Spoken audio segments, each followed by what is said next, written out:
Hi friends, welcome to study for you. आज की इस वीडियो में हम लोग डिस्कस करेंगे एंशियंट हिस्ट्री के बारे में, प्राचीन भारत का इतिहास, जो कि आपको बहुत सारे कॉम्पिटिटिव एग्ज़ाम में जैसे बीपीएससी और जितने भी पीसीएस एग्ज़ाम है या फिर कॉम्पिटिटिव एग्ज़ाम है उसके लिए यूज़फुल होगा। तो पहले हम इंट्रोडक्शन देख लेते हैं इतिहास के बारे में। अगर हम इतिहास की बात करें तो इसे हमने दो भागों में डिवाइड कर रखा है। पहला हमारा आ जाता है हिस्ट्री ऑफ इंडिया और दूसरा आ जाता है वर्ल्ड हिस्ट्री।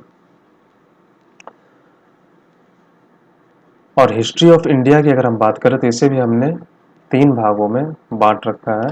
पहला आ जाता है हमारा एंशियंट हिस्ट्री, दूसरा है मेडाइवल हिस्ट्री और तीसरा है मॉडर्न हिस्ट्री।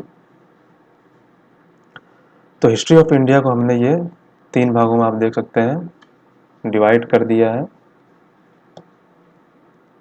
और अगर हम फादर ऑफ हिस्ट्री की बात करें तो हेरोडोटस को फादर ऑफ हिस्ट्री माना जाता है। नेक्स्ट है नामकरण।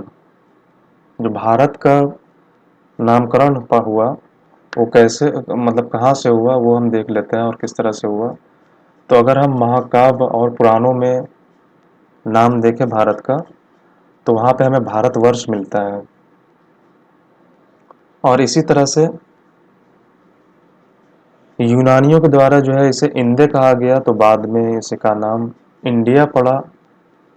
और हिंदुस्तान की बात करें तो मुस्लिम अरब अरब व्यापारियों द्वारा जो है इसे हिंद कहा जाता था, तो इसे इसलिए इसका नाम जो है बाद में हिंदुस्तान कहा जाने लगा। और अगर हम सोर्सेस की बात करें तो हमारे पास एंशियंट हिस्ट्री के क्या क्या सोर्सेस रहे हैं वो हम देख लेते हैं। पहला है रिलीजियस स्क्रिप्ट्स, धार्मिक ग्रंथ, जो कि हमारे ये सब सोर्सेस रहे हैं मुख्य रूप से। हिस्टोरिकल स्क्रिप्ट्स, ऐतिहासिक ग्रंथ, विदेशियों का विवरण, जो बाहर से आए फॉरेनर्स यहाँ पे उन्होंने रिकॉर्ड्स बनाया, तो ये भी हमारे सोर्सेस रहे हैं। उसके बाद जो पुरातत्व संबंधी साक्ष्य मिले हैं, तो ये हमारे मुख्य रूप से चार सोर्सेस रहे हैं। खुदाई वगैरह जो किया गया है वहाँ से कुछ मिट्टी के बर्तन, औजार वगैरह जो है वो सब पाए गए हैं। अब नेक्स्ट बात कर लेते हैं धार्मिक और ऐतिहासिक ग्रंथ की। तो ये धार्मिक ग्रंथ हैं, ये देख सकते हैं आप 10 मुख्य रूप से: वेद, ब्राह्मण ग्रंथ, पुराण, वेदांग, उपनिषद, स्मृति ग्रंथ, धर्मसूत्र, आरण्यक, जैन साहित्य और बौद्ध साहित्य। तो इन सब के बारे में पढ़ेंगे जैसे नेक्स्ट चैप्टर में। जैसे अभी वैदिक काल में हम वेद, पुराण, वेदांग इन सब के बारे में भी पढ़ेंगे। तो ये मुख्य रूप से जो धार्मिक ग्रंथ है वो हमने आपको दिखाया। और ऐतिहासिक ग्रंथ की बात करें तो अर्थशास्त्र, राजतरंगिणी, चचनामा, अष्टाध्यायी, गार्गी संहिता, महाभाष्य, ये ऐतिहासिक ग्रंथ हो गए। अब हम चैप्टर 1 जो है हमारा वो है पाषाण काल, जिसे हम स्टोन एज भी कहते हैं। इसको मुख्य रूप से हमने तीन भागों में बांट दिया है: प्रागैतिहासिक काल, आद ऐतिहासिक काल और ऐतिहासिक काल। तो प्रागैतिहासिक काल क्या होता है वो हम देख लेते हैं। प्रागैतिहासिक काल वह काल होता है जहां से हमें किसी तरह का भी लिखित साक्ष्य नहीं मिला है। जिस काल का हमें कोई भी लिखित साक्ष्य नहीं प्राप्त हुआ है उसे हम प्रागैतिहासिक काल कहते हैं। और अब आगे बात करते हैं हम आद ऐतिहासिक काल की। तो आदि ऐतिहासिक काल में हमें लिखित साक्ष्य तो मिले हैं, लेकिन हम उसको अभी तक पढ़ नहीं पाए हैं, तो उसे हम आदि ऐतिहासिक काल कहते हैं। नेक्स्ट आ जाता है हमारा ऐतिहासिक काल, जहाँ से हमें लिखित विवरण मिले हैं और जिसे हम समझ सकते हैं, पढ़ सकते हैं, उसे हम लोग ऐतिहासिक काल कहते हैं। और अगर हम नेक्स्ट बात करें प्रागैतिहासिक काल के उदाहरण की, तो पाषाण काल जो है प्रागैतिहासिक काल का उदाहरण है।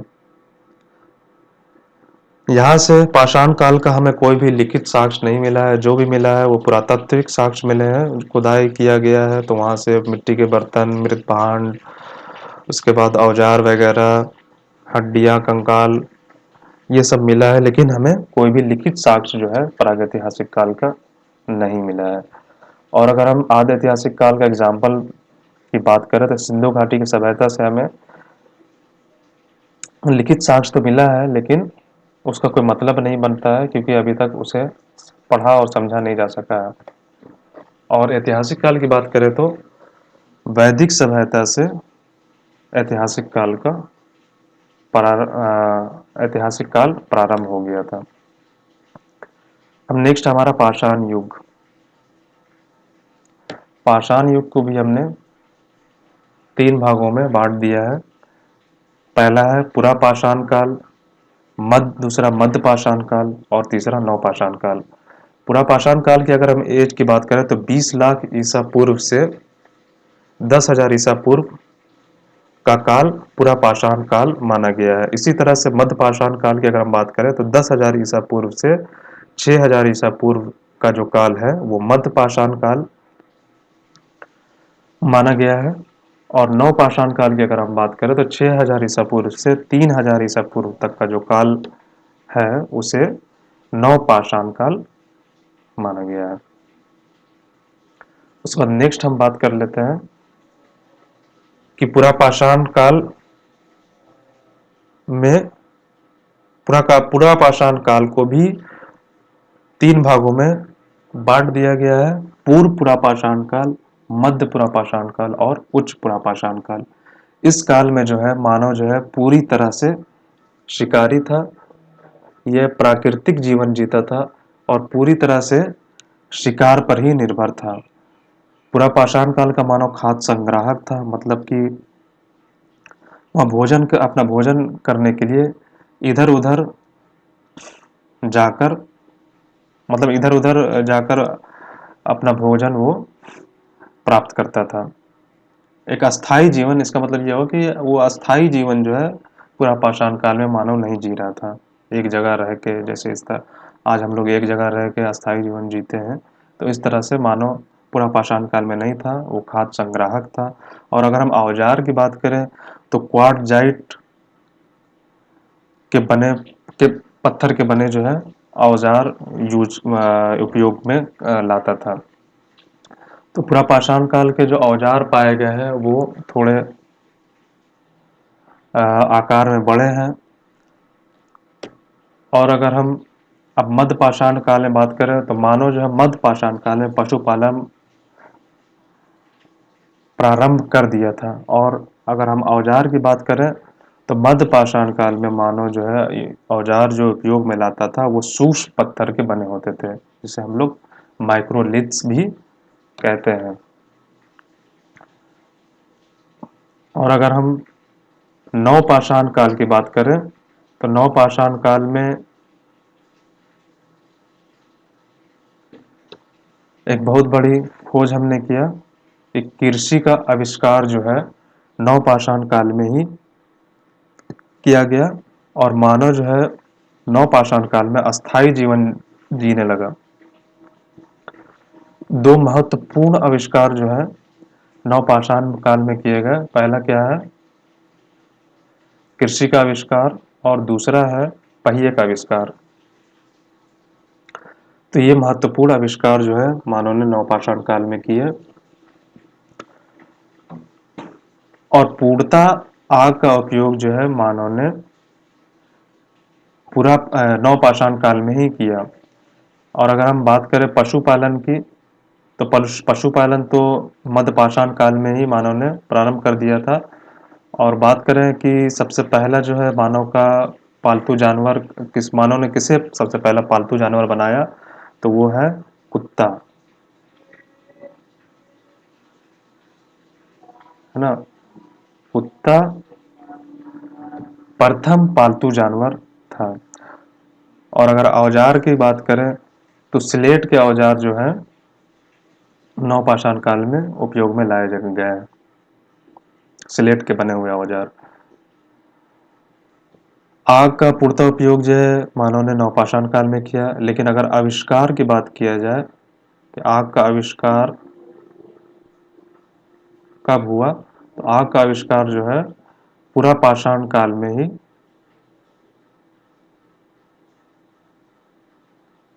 पुरापाषाण काल में ही हो गया था। तो हम नेक्स्ट देखते हैं। भारत में जो मध्यपाषाण काल के विषय में जानकारी जो सबसे पहले दिया, वो सीएल कार्लाइन ने 1867 ईस्वी में दिया था। अब हम महत्वपूर्ण खोज के बारे में बात करते हैं।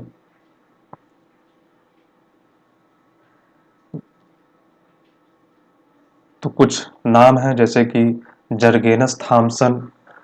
जर्गेनस थॉमसन ने 1820 ईस्वी में इस युग को तीन युग में बांट दिया: पाषाण युग, कांस्य युग और लौह युग, है ना। पत्थरों का जो एज था उसे पाषाण कहा गया, और उसके बाद तांबे की खोज हुई तो उसे कांस्य युग, उसके बाद इसी तरह से लौह युग। तो ये कब हुआ था और किसके द्वारा किया गया, तो जर्गेनस थॉमसन ने 1820 ईस्वी में इसे तीन भागों में बांट दिया। उसके बाद नेक्स्ट आते हैं अलेक्जेंडर कनिंघम। इन्हें जो है भारतीय पुरातत्व का जनक कहा माना जाता है। अगर ये बहुत ही इंपॉर्टेंट क्वेश्चन है, बनता है यहाँ से। तो 1861 ईस्वी में जो है इन्हें भारतीय पुरातत्व का जनक बना दिया गया। और अगर हम बात करें, नेक्स्ट आ जाता है हमारे जॉन मार्शल। तो जॉन मार्शल जो है पुरातत्व सर्वेक्षण के महानिदेशक बनाए गए।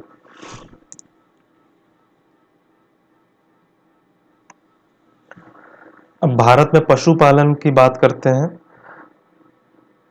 तो पशुपालन जो है उसका अगर हम साक्ष्य की बात, उसके साक्ष्य की अगर हम बात करें, तो पशुपालन का साक्ष्य जो है दो महत्वपूर्ण स्थान है पाए गए हैं जहां से साक्ष्य पशुपालन के, वो है आदमगढ़ जो कि पड़ता है होशंगाबाद मध्य प्रदेश, और दूसरा है बागोर जो कि पड़ता है भीलवाड़ा राजस्थान में। तो हम ये तो पहले जान चुके हैं कि पशुपालन जो है मानव ने मध्य पाषाण काल में आरंभ कर किया था।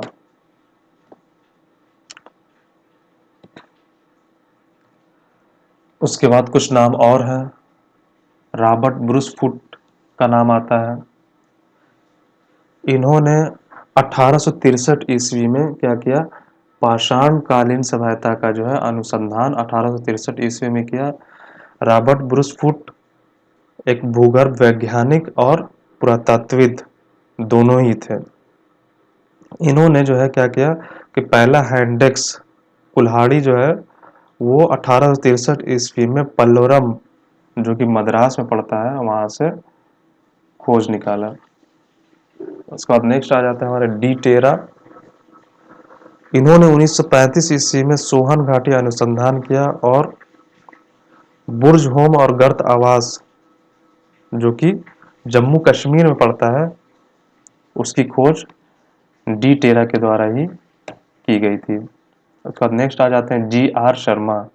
इन्होंने जो है बेलन घाटी अनुसंधान और मैदहा के तीन क्षेत्रों का उल्लेख जो है जी आर शर्मा के द्वारा ही किया गया था। उसके बाद हम नेक्स्ट बात करते हैं तार्म पाषाणिक प्रास्थल, है ना। तार्म मतलब तांबे का जो है प्रास्थल पश्चिमी मध्य प्रदेश में है, जो कि है मालवा। मुख्य रूप से चार है: मालवा, कायथा, एरन, नवादा, टोली, है ना, ये चारों स्थान जो है पश्चिमी मध्य प्रदेश में स्थित है। अब बात कर लेते हैं जौहरवे संस्कृति की। तो जौहरवे संस्कृति जो है, पहला है ये महाराष्ट्र में अहमदनगर जिले में पड़ता है दोनों, पुणे पुणे और अहमद महाराष्ट्र के अहमदनगर जिले और पुणे जिले में जो है जौहरवे संस्कृति के स्थान पाए गए हैं। तो पहला है जौहरवे नेवासा तैमाबाद जो कि अहमदनगर जिले में है, और दूसरा है पुणे जिले में चंदोली, सोनगांव, इनामगांव और प्रकाश और नासिक। इसमें अगर हम दैमाबाद की बात करें तो ये 200 जौहरवे स्थल जो पाए गए हैं उसमें सबसे बड़ा जो है वो दैमाबाद है। यहाँ से भी एक क्वेश्चन बन सकता है कि सबसे बड़ा जौहरवे स्थल जो है कौन सा है, तो वो है दैमाबाद। और यहाँ अगर हम बात करें नवादा टोली की, तो नवादा टोली का जो है उत्खनन करवाया था एच.डी. संकालिया के द्वारा उत्खनन कराया गया था। नेक्स्ट हम बात कर लेते हैं मानव कंकाल, पशुओं की हड्डियां और मिट्टी के बर्तन कहाँ कहाँ से पाए गए। तो पहला नाम आता है लंगनाज जो कि गुजरात में स्थित है। यहाँ से हड्डियां, मिट्टी के बर्तन और 14 मानव कंकाल पाए गए हैं। नेक्स्ट आ जाता है हमारा मैदहा जो कि प्रतापगढ़ उत्तर प्रदेश में है। यहाँ से हड्डियां, सींग उपकरण और आभूषण के साक्ष्य पाए गए हैं। उसके बाद नेक्स्ट है दमदमा। यहाँ से 5 सावधान, 3 मानव कंकाल एक साथ। और अगर बात करें कुल कितने मानव सावधान पाए गए, तो यहाँ से 41 मानव सावधान जो है वो पाए गए हैं। उसके बाद नेक्स्ट है सराय नाहर राय का नाम आता है। यहाँ से 4 मानव कंकाल एक साथ दफनाए गए पाए गए हैं।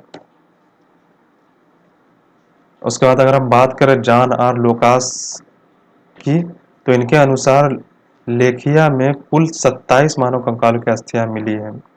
लेखिया जो है बहुत इंपॉर्टेंट स्थान है, यहाँ से भी क्वेश्चन बन जाता है। तो यहाँ से 27 मानव कंकालों की अस्थियां मिली हैं। उसके बाद हम बात करें ज्ञानी मानव की, तो हम होमो सैपियंस, इसे होमो सैपियंस कहा जाता है। भारत का प्राचीनतम मानव कपि श्वेत गिबन है जो कि असम में है। यहाँ से ये सब साक्ष्य पाए गए हैं। भारत में मनुष्य का अगर प्रथम प्रमाण जो पाया गया है वो नर्मदा घाटी में पाया गया है।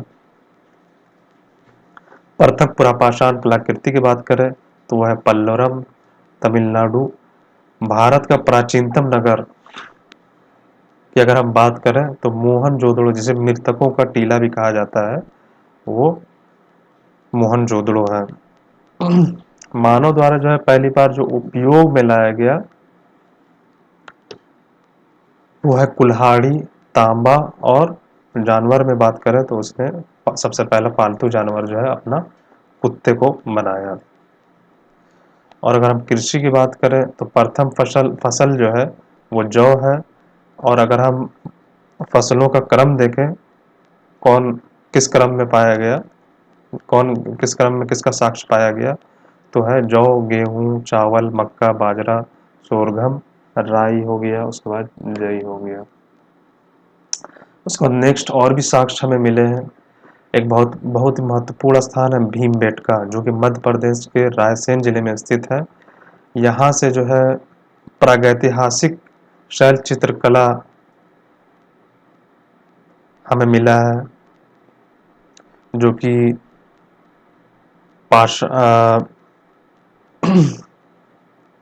पूरा पाषाण काल के भी चित्रकला यहाँ से मिले हैं, मध्य पाषाण काल के भी हमें मिले हैं, नव पाषाण काल के भी मिले हैं।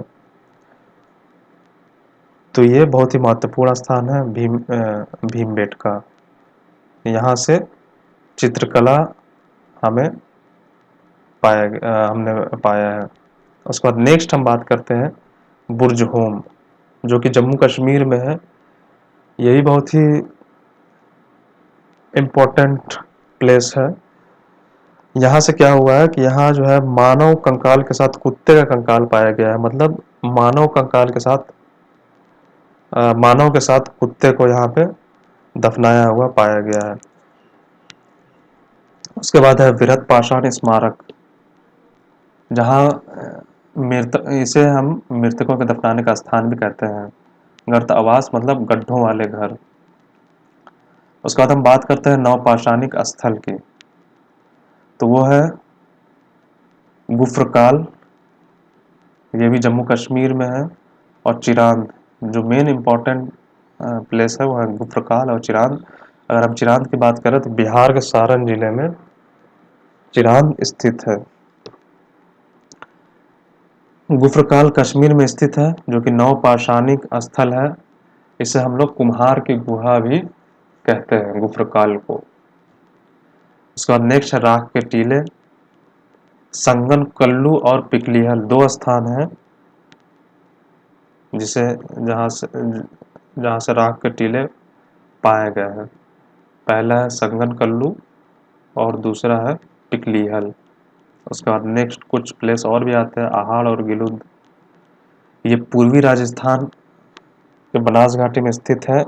यहाँ से क्या पाया गया है, तांबे के टुकड़े, है ना, तांबे के टुकड़े यहाँ से पाए गए हैं, आहाड़ और गिलुद से। अब नेक्स्ट हम बात करते हैं कृषि साक्ष्य के बारे में।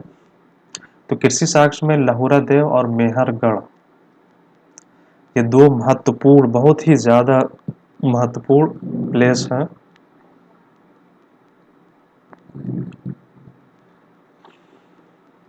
पहला लहुरा देव और दूसरा मेहरगढ़।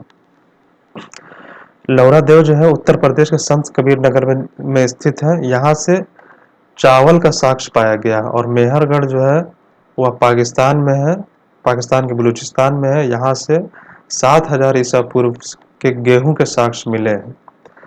यहाँ से अगर क्वेश्चन ये आता है कि प्राचीनतम कृषि के साक्ष्य कौन सा है, तो प्राचीनतम सबसे कृषि का साक्ष्य जो है मेहरगढ़ है।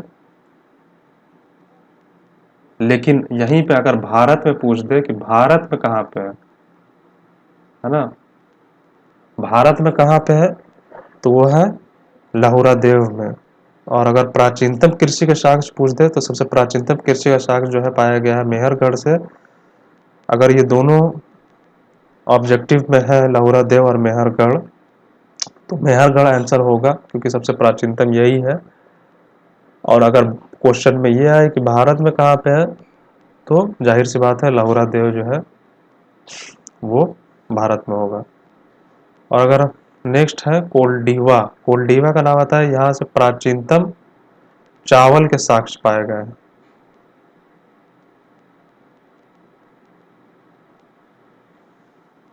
अब हम नेक्स्ट देख लेते हैं कौन सा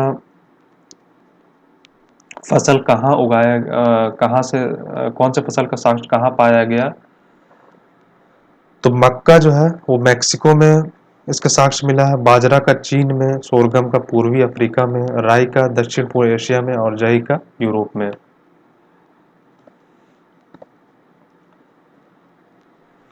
और यहाँ से हमें मृदभांड भी मिले हैं। मृदभांड क्या होता है, मिट्टी के बर्तन होते हैं। तो लाल रंग के जो है मिट्टी के बर्तन पाए गए हैं। उसके बाद मातृ देवी की प्रतिमा भी पाई गई है, जो कि इनाम गांव से पाई गई है। और अगर हम धार्मिक पंथ का प्रतीक बात करें, धार्मिक प्रतीक की बात करें, तो विरसव सांड को जो है धार्मिक पंथ का प्रतीक माना गया है। दो महत्वपूर्ण स्थान और है, देखिए यहाँ पे चंदोली और नेवासा।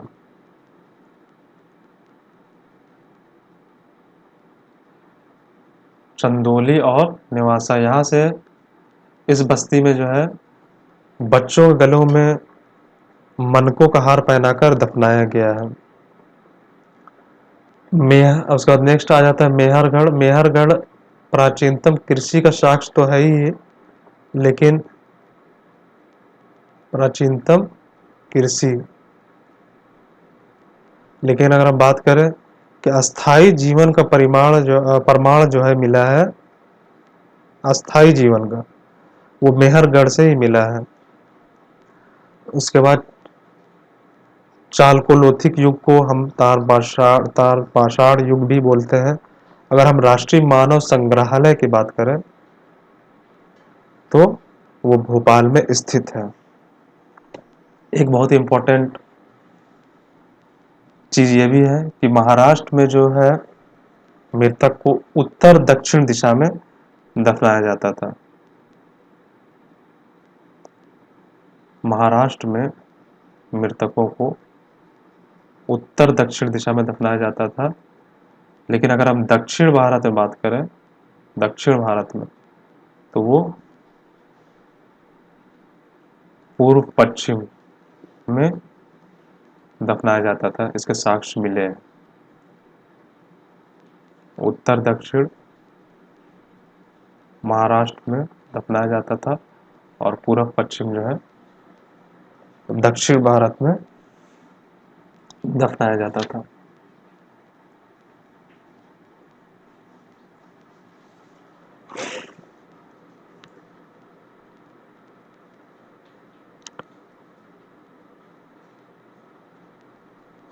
और अगर हम बात करें दक्षिण भारत की, तो दक्षिण भारत में कृषि की अपेक्षा जो है कृषि न हो के यहाँ पे चरवाहा संस्कृति को चरवाहा संस्कृति को अधिक प्रमाण मिला है। दक्षिण भारत में चरवाहा। तो ये था हमारा स्टोन एज, जिसमें मैंने बहुत ही इम्पोर्टेंट आपको बात स्टोन एज से रिलेटेड आपको हमने बताया। अगर ये वीडियो आपको पसंद हो तो लाइक, शेयर और सब्सक्राइब करना ना भूलें। Thanks for watching.